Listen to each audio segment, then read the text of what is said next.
प्यारे दोस्तों नमस्ते। आज मैं आपके लिए एक भक्तिपूर्ण कहानी लेकर आई हूँ। एक नगर में एक सेठ और सेठानी रहते थे। सेठ गणेश भगवान के बहुत बड़े भक्त थे। उन्हें विश्वास था कि जो भी कुछ उनको मिला है वो सब गणेश जी की कृपा से ही मिला है। उन्होंने अपने घर के मंदिर में गणेश जी की मूर्ति की स्थापना की थी। वो प्रतिदिन नियम से पूजा पाठ करते थे और फिर उन्हें भोग लगाते थे। उसके बाद ही वो भोजन करने बैठते थे। हर वक्त जय गणेश की माला जपते रहते थे। उनकी पत्नी नास्तिक थी।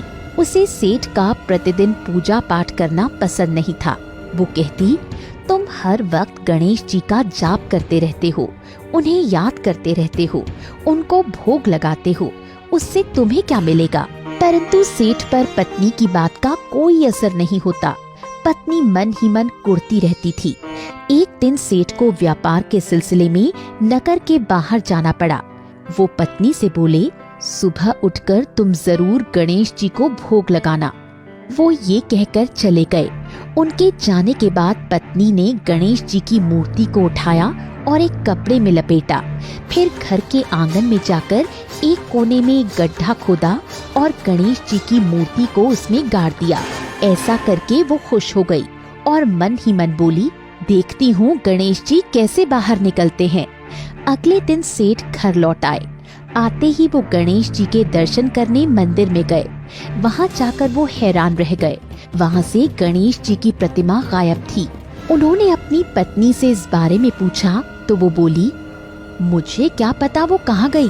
सेठ ने पूरा घर छान मारा पर प्रतिमा कहीं नहीं मिली। सेठ बहुत उदास हो गए और इसी गम में कुछ नहीं खाया। पूरा दिन इसी तरह बीत गया।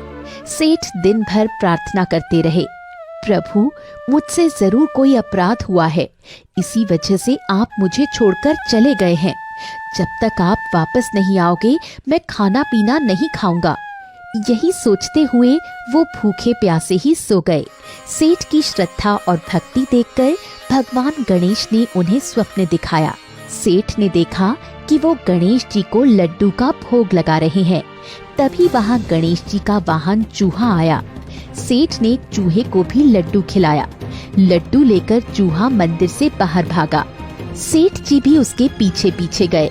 सेठ जी ने देखा चूहा घर के आंगन के कोने में गया। वहाँ उसने लड्डू रखा और गड्ढा खोदने लगा। गड्ढा खोदकर उसने लड्डुओं को गड्ढे में छिपा दिया। ऐसा विचित्र स्वप्न देखकर सेठ जी की नींद खुल गई। वो उठकर आंगन के उसी कोने में गए जहां उन्होंने चूहे को लड्डू छिपाते देखा था। सेठ जी समझ गए कि उस कोने में जरूर कुछ छुपा है, वरना उन्होंने ऐसा सपना नहीं देखा होता। उन्होंने उस जगह को खोदना शुरू किया। थोड़ी सी मिट्टी हटाते ही उन्हें कपड़े में लिपटी गणेश जी की मूर्ति दिखाई पड़ी। मूर्ति मिलते ही सेठ खुशी से झूम उठे। उन्होंने प्रतिमा निकाली और उसे दूध से नहला धुलाकर फिर से मंदिर में स्थापित कर दिया। उन्होंने बड़ी श्रद्धा से पूजा पाठ संपन्न किया। फिर वो पत्नी के पास गए और सारी बातें उन्हें बता दी।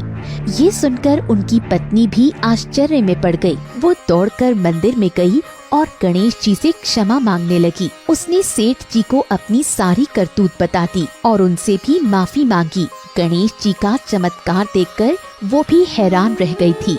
वो सेठ जी से बोली, हम दोनों मिलकर गणेश जी को भोग लगाएंगे, उनकी आराधना करेंगे। गणेश जी की कृपा से उनका घर धन दौलत से भर गया। दोस्तों, गणेश जी हमेशा अपने भक्तों पर कृपा करते हैं। आशा है आपको मेरी कहानी अच्छी लगी होगी। ऐसी ही और कहानियाँ सुनने के लिए इसे लाइक और शेयर जरूर करें।